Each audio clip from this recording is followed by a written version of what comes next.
Igihe kimwe umwana yagiye kugisha inama sogokuru we, amugeze imbere aramubwira ati sogoko, nsanzwe nkubona ujya inama cyane, ariko nanjye hari ikibazo kimpangayikishije ku buryo gishobora gutuma ndeka ishuri.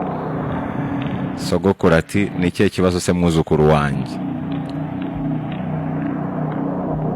Umwana abwira sogokuru ati nsigaye njya ku ishuri, abanyeshuri bagenzi banjye bakanseka, bakantarama, bakankoba, bavuga ko iwacu turi abakene, ngo ntacyo kurya tugira, ngo papa ni umusinzi, ndetse ngo iyo yasinze ngo ataha kubita mama.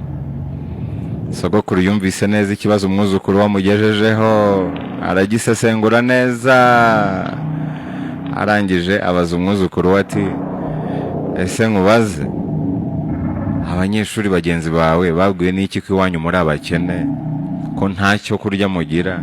Babwiwe n'iki ko papa wari umusinzi, kandi iyo atashye yasinze akubita umugore we? Umwana aramusubiza ati rwose ninjye wabiganirije inshuti zanjye ku ishuri, ngira ngo zingirire impuhwe, wasanga arizo zakwirakwije ayo makuru ku ishuri.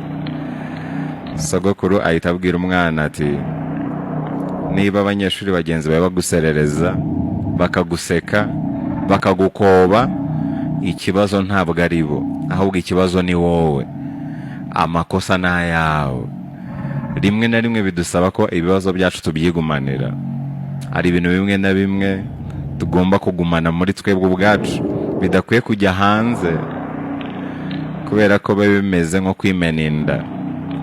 Hari ijambo twigeze kwiga ngo 20% by'abo tubwira ibibazo byacu ntabwo baba babyitayeho. 70% by'abo ubwira ibibazo byawe bishimiye ko ubifite, mu gihe 10% by'abo ubwira ibibazo byawe ari bo bonyine bashobora kugira icyo babikoraho. Sogokuru yakomeje kubwira umwana we ati wakoze ikosa ryo kwimena inda, uganiriza abo wita inshuti zawe ibibazo by'iwanyu. Umwana yabajije sogokuru ati ikosa ndaryemera, nararikoze, ariko se ubu nakora iki? Sogokuru aramubwira ati ibiri kuba nonaha nta kintu wabihinduraho, hari amakosa atajya agira igaruriro, ugomba kwirengera ingaruka. Gusa ariko guhera uyu munsi ndashaka kukwigisha ibintu bitatu utazigera wongera kubwira uwo ari wo wese, yaba inshuti yawe cyangwa abo mufitanye isano. Nubikurikiza bizakurinda kugwa mu makosa nk'ayo waguyemo, ndetse bikurinda ingaruka nk'izo uri guhura nazo ubu ngubu. Ikintu cya mbere, utazigera uganiriza abantu, ntuzigere na rimwe uganiriza abantu ibijyanye n'inzozi ushaka gukabya. Ntabwo ari bibi kubwira abantu bamwe na bamwe ibijyanye n'inzozi zawe, kubera ko rimwe na rimwe biba byiza, hari aho bagufasha. Ikindi, niyo ubwiye abantu wizeye, abantu ba nyabo, ukababwira inzozi zawe, ibyumviro byo kuzikabya birikuba cyane, bigatuma ukorera kuri pressure, ukaba wazikabya vuba. Ariko ku rundi ruhande, iyo ubwiye ababonetse bose ibijyanye n'inzozi zawe, bituma batangira kukwitaho cyane, ku buryo isobwe gatoya ntuzigereho nk'uko wabitekerezaga, cyane ko inzira gukabya inzozi idaharuye niho hava kuguseka, kuguserereza, baba kubonye urwaho. Ibyo rero bishobora kuzamura stress muri wowe, iyo stress igatuma ubuzima bwacu buhungabana mukuntu. Ikindi kintu cya kabiri utagomba kubwira abantu ni ibibazo by'ubuzima bwawe. Kubwira abantu ibibazo byawe akenshi bikuba ibibazo ufite kurusha uko bibigabanya.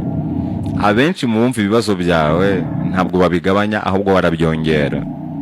20% by'abo ubwira ibibazo byawe ntabwo babyitayeho.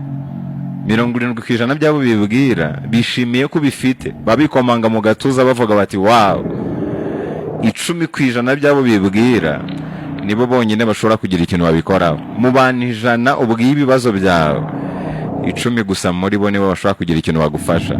Niyo mpamvu ugomba gutekereza inshuro 1000 mbere yo kugira usangiza ibibazo byawe.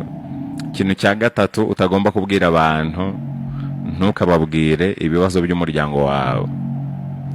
Buri muryango wose ugira ibibazo byawe, kandi buri muryango ugira uburyo bwawo bwihariye bwo gukemura ibibazo byawe. Ntabwo ibibazo by'umuryango bijya bikemurwa mu buryo bumwe, kubera ko n'imiryango idasa. abantu bo hanze iyo bumvise ibibazo biri mu muryango wanyu, abenshi muri bo babyuririraho bakawurimbura. Nimugira ikibazo buryo mu muryango, mujye mwicara nk'umuryango mugikemure hagati yanyu. Iyo ubwiye abantu ibibazo by'umuryango wawe, ugaragara nk'umunyantege nke, nk'umuntu usuzuguritse imbere yabo, ugaragara nk'umuntu uri kubatetaho, kubera ko nabo bafite ibibazo rimwe na rimwe birenze ibyawe biri mu miryango yabo. Nta muryango ubura ibibazo. Ngibyo rero ibintu bitatu utagomba kuganiriza abantu babonetse abo ari bo bose. Niryo somo rikomeye twasigarana.